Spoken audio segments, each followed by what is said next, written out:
ಭಾಳ ಖುಷಿ ಮಾರ್ರೆ ನನಗೆ ನನ್ನ ಹೆಂಡತಿ ಕಂಡ್ರೆ ವೆರೈಟಿ ಅಡುಗೆ ಮಾಡುತ್ತಾಳೆ ಯೂಟ್ಯೂಬ್ ಅಪ್ಲೋಡ್ ಅಂದರೆ ಚಂದ ಚಂದ ಚಂದ ಚಂದ ಈ ಅಡುಗೆ ನಿಮಗೂ ಕೂಡ ಇಷ್ಟ ಆಗುತ್ತೆ ನೀವು ಮಾಡಿದ್ರೆ. ಹೌದು ಸ್ನೇಹಿತರೆ, ತುಂಬ ರುಚಿಕರವಾದ ಅಡುಗೆ ಇವತ್ತು. ಅದನ್ನು ಬಿಳಿ ಹೋಳಿಗೆ ಅಂತ ಹೇಳ್ತಾರೆ. ಸೊ ಬನ್ನಿ ಇವತ್ತು ನೋಡೋಣ ಹೇಗೆ ಮಾಡೋದು ಬಿಳಿ ಹೋಳಿಗೆ ಅಂತ. ಏನಪ್ಪ ವಿಶೇಷ ಅಂದರೆ, ಹೋಳಿಗೆಗೆ ನೀವು ಸ್ವೀಟ್ ಹೂರಣ ಹಾಕ್ತಿರಲ್ಲ, ಆ ಸ್ವೀಟ್ ಹೂರಣ ಬದಲು ನಾವು ಅಕ್ಕಿ ಹಿಟ್ಟಿಂದ ಮುದ್ದೆ ಮಾಡಿಕೊಂಡು ಅದನ್ನೇ ಹೂರಣ ಥರ ಫಿಲ್ ಮಾಡ್ಕೊಂಡು ಹೋಗ್ತೀರಿ. ನಾವು ಇಲ್ಲಿ ಮೈದಾ ಹಿಟ್ಟು ಬದಲು ಗೋಧಿ ಹಿಟ್ಟನ್ನ ಯೂಸ್ ಮಾಡಿದ್ದೀರಿ ಔಟರ್ ಪೋರ್ಷನ್ಗೆ. ಅದನ್ನು ನಾನು ತೋರಿಸ್ತೀನಿ. ಇವಾಗ ಸದ್ಯಕ್ಕೆ ಅಕ್ಕಿ ಹಿಟ್ಟಿಂದ ಮುದ್ದೆನ ಮಾಡ್ಕೊಳ್ಳೋಣ. ಇದು ಮಾಡ್ಕೋಬೇಕಾದ್ರೆ ಸ್ನೇಹಿತರೆ, ನನಗೆ ಒಂದು ಹೊಳೆದಿದ್ದು ಏನಂದರೆ, ಇದನ್ನು ಬಿಳಿ ಹೋಳಿಗೆ ಅಂತ ಏನಕ್ಕೆ ಹೇಳ್ತೀರಿ? ಏನೋ ಒಳಗೆ ಬಿಳಿಗಿರೋ ಹೂರಣ ಹಾಕ್ತೀರಿ ಅಂತ ಬಿಳಿ ಹೋಳಿಗೆ ಹೇಳ್ತೀರಿ. ಯಾಕೆ ನಾವು ಒಂದು ಹೊಸ ಹೆಸರು ಕೊಡಬಾರ್ದು? ಏನಂತ?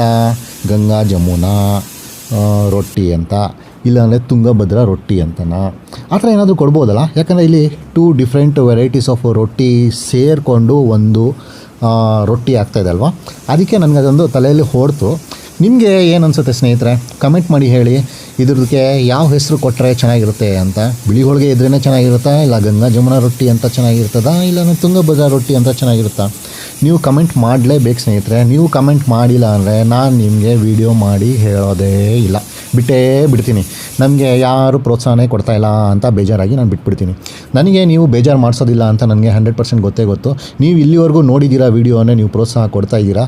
ಇನ್ನೂ ಹಾಗೆ ಪ್ರೋತ್ಸಾಹ ಕೊಡ್ತಾ ಇರಿ. ನಾನು ಈ ಥರ ವೆರೈಟಿ ಅಡುಗೆ ಮಾಡಿಕೊಂಡು ನಿಮಗೆ ತೋರಿಸ್ತಾನೆ ಇರ್ತೀನಿ. ತುಂಬ ಸಿಂಪಲ್ಲಾಗಿ ಈಸಿಯಾಗಿ ಹೇಗೆ ಮಾಡಿ ತಿಂದು ಅದನ್ನು ಅನುಭವಿಸಬೇಕು, ಆನಂದ ಪಡಬೇಕು ಅಂತ ನೋಡಿ. ಇವಾಗ ನಾವು ಬಿಳಿ ಹೋಳಿಗೆ ಹೂರಣನ ಮಾಡಿ ಇಟ್ಕೊಂಡ್ಬಿಟ್ಟಿದ್ದೀರಿ. ಇವಾಗ ಗೋಧಿ ಹಿಟ್ಟದು ಅದು ಚಪಾತಿಗೆ ನೀವು ಹೆಂಗೆ ಮಾಡ್ಕೊಳ್ತೀರಲ್ಲ ಅದನ್ನು ಮಾಡ್ಕೊಂಡು ಅದರಲ್ಲಿ ಈಗ ಫಿಲ್ ಮಾಡಿಕೊಂಡು ಹೋಗಿ ಅದನ್ನು ಚಪಾತಿ ಥರ ಮಾಡಿ ಅದನ್ನು ಜಸ್ಟ್ ತವ ಮೇಲೆ ಏನಂತಾರಪ್ಪ, ಅದೇ ಬೇಯಿಸ್ಬಿಟ್ಟು ಆಮೇಲೆ ನೀವು ಯಾವುದ್ರ ಜೊತೆನೂ ಬೇಕಾದ್ರೂ ತಿನ್ಬೋದು. ಪಲ್ಯ ಜೊತೆ ಇರ್ಬೋದು, ಇದ್ಕಿದ ಬೇಳೆ ಸಾರು ಜೊತೆ ಇರ್ಬೋದು. ಇದ್ಕಿದ ಬೇಳೆ ಸಾರು ಅಂದಾಗ ನನಗೆ ಜ್ಞಾಪನ ಬಂತು, ನಾನು ನಿಮಗೆ ಇದ್ಕಿದ ಬೇಳೆ ಸಾರು ಮಾಡಿ ತೋರಿಸ್ತೀನಿ ಸ್ನೇಹಿತರೆ. ಯಾಕಂದರೆ ಯಾವತ್ತರ ಅವರೆಕಾಯಿ ಸಿಕ್ತು, ಇಲ್ಲಾಂದರೆ ಇದ್ಕಿದ ಬದಲಿ ನಮ್ಮ ಗಾಂಧಿ ಬಜಾರಲ್ಲಿ ಸಿಗ್ತದೆ ಯಾವಾಗೂ. ಅದ್ರದ್ದು ಸಾರು ಮಾಡಿ ತಿಂದರೆ ಮಸ್ತಾಗಿರುತ್ತೆ. ಬಿಳಿ ಹೋಳಿಗೆಗೆ ಎಸ್ಪೆಷಲಿ ಮಸಾಲ ಸಾರ್ಸು, ಇಲ್ಲಾಂದರೆ ಪಲ್ಯ, ಮಡ್ಕೆ ಕಾಳು ಪಲ್ಯ, ಆ ಪಲ್ಯ ಈ ಪಲ್ಯ, ಯಾವ ಪಲ್ಯ ಬೇಕಾದ್ರೂ ಆಗಿರ್ಬೋದು, ತುಂಬಾ ಚೆನ್ನಾಗಿರುತ್ತೆ. ನೀವು ಯೂಶ್ವಲಿ 1, 2, 3 ಚಪಾತಿ ತಿನ್ನೋರಾದರೆ 4, 5, 6 ಬಿಳಿ ಹೋಳಿಗೆ ತಿಂತೀರಾ. ಯಾಕಂದರೆ ಅಷ್ಟು ಸಾಫ್ಟ್ ಇರುತ್ತೆ. ನೀವು ತಿಂತಿರೋದು ನಿಮ್ಗೆ ಗೊತ್ತಾಗೋದೇ ಇಲ್ಲ.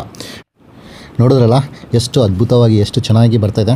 ನಿಮಗೆ ನಾನು ಇವತ್ತೊಂದು ಸೀಕ್ರೆಟ್ ಹೇಳ್ತೀನಿ, ಇಲ್ಲಿವರೆಗೂ ಯಾರಿಗೂ ಹೇಳಿಲ್ಲ. ನೀವು ತವ ಸ್ಟವ್ ಮೇಲೆ ಇಟ್ಮೇಲೆ ಬಿಸಿ ಆಗೋದಕ್ಕೆ ಲೇಟ್ ಆದರೆ ಈ ಥರ ಕೈ ಆಡಿಸ್ಬಿಟ್ಟು ಗರಂ ಗರಂ ಅಂತ ಹೇಳಿ ತಕ್ಷಣ ಬಿಸಿ ಆಗಿಬಿಡುತ್ತೆ. ಇದನ್ನು ನೀವು ಯಾವತ್ತೂ ಟ್ರೈ ಮಾಡಿಲ್ಲ ಅನಿಸುತ್ತೆ. ಡೆಫಿನೆಟಾಗಿ ನೀವು ಟ್ರೈ ಮಾಡಲೇಬೇಕು ಸ್ನೇಹಿತರೆ. ಟ್ರೈ ಮಾಡಿ ಹೇಳಿ, ಗರಂ ಗರಂ ಮಂತ್ರ ವರ್ಕ್ ಆಯ್ತಾ ಇಲ್ಲ ಅಂತ. ಆಹಾ, ಇನ್ನೇನಪ್ಪ ರೆಡಿ ಆಗ್ತಾಯಿದೆ. ಇದು ರೆಡಿ ಆಗ್ತಾರಂಗೆ ನನ್ನ ಹೊಟ್ಟೆ ಹಸಿವು ಜಾಸ್ತಿ ಆಗ್ತಾ ಹೋಗ್ತಾಯಿದೆ. ಸೊ ನೋಡೋಣ ನಾನಿವತ್ತು ಎಷ್ಟು ಬಾರಿಸ್ತೀನಿ ಅಂತ. ಬಾರಿಸೋದಕ್ಕಂತೂ ರೆಡಿ ಇದ್ದೀನಿ. ಮಾಡೋರು ಮಾಡಿಕೊಡ್ತಾಯಿದ್ದಾರೆ. ನೀವು ಕೂಡ ಮಾಡಿ ಸ್ನೇಹಿತರೆ. ತುಂಬ ಸಿಂಪಲ್ಲಾಗಿ ರುಚಿಕರವಾದ ಈ ಬಿಳಿ ಹೋಳಿಗೆನ ಮಾಡಿ ತಿಂದು ಖುಷಿಯಾಗಿರಿ. ಆ ಖುಷಿಯಲ್ಲಿ ಆವಾಗ ನಮ್ಮನ್ನು ಮರಿಬೇಡಿ ಅಂತ ಹೇಳ್ತಾ, ನಾನು ಯಾವಾಗಲೂ ಹೇಳೋ ಥರ ಲೈಕ್ ಮಾಡಿ, ಸಬ್ಸ್ಕ್ರೈಬ್ ಮಾಡಿ, ಶೇರ್ ಮಾಡಿ, ಕಮೆಂಟ್ ಮಾಡಿ ಅಂತ ಹೇಳ್ತಾ, thank you for watching. See yeah.